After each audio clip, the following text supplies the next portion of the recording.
আসসালামু আলাইকুম। আজকে আলোচনা করব শীতকালে কিভাবে আপনি নিজের যত্ন নেবেন বা কিভাবে আপনি নিজেকে একটু সুস্থ রাখবেন জ্বর সর্দি কাশি এগুলো থেকে। এটার জন্য প্রথমত আপনাকে মনে রাখতে হবে খুব সকালবেলা যদি আপনি ঘুম থেকে ওঠেন বা ফজরের নামাজের সময় যখন ওঠা হয় এবং সন্ধ্যার পর যদি আপনি রাতের বেশ খানিকটা সময় আপনি বাইরে থাকেন, তাহলে অবশ্যই আপনি আপনার মাথাটা ঢেকে রাখার চেষ্টা করবেন, কানটা ঢেকে রাখার চেষ্টা করবেন। নাক মুখ ঢেকে রাখা খুব একটা পসিবল হয় না, যদি সম্ভব হয় সেটাও করবেন।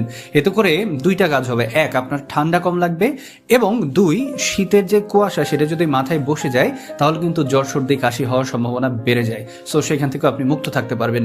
দ্বিতীয়ত আপনাকে অবশ্যই আপনি যখন পানি খাচ্ছেন অথবা উজু করছেন অথবা গোসল করছেন তখন হালকা কুসুম গরম পানি সেখানে মিক্স করে নেবেন, এতে করে কিন্তু আপনি সুস্থ থাকতে পারবেন। এরপর খাদ্যাভ্যাসে কিছুটা চেঞ্জ আনতে পারেন, চেঞ্জ বলবো না, সারা বছরে এটা করা যায়। যেমন কালো জিরা আপনি খেতে পারেন হাফ চামচ বা এক চামচ সারাদিনের ভেতরে, যে কোনোভাবে খেতে পারেন। মধু খেতে পারেন, আদা চা খেতে পারেন। এগুলো কিন্তু আপনাকে সুস্থতা বা সুস্থ থাকতে হেল্প করবে। সো এই কয়েকটি বিষয় একটু মাথায় রাখবেন শীতকালে, বা শীতকালের যে পিঠাপুলি খাচ্ছেন এই সব কিছু উপভোগ করার জন্য আপনাকে সুস্থ থাকাটা খুবই জরুরি। সো সবাই ভালো থাকবেন, সবার সুস্থতা কামনা করছি। আল্লাহ হাফিজ।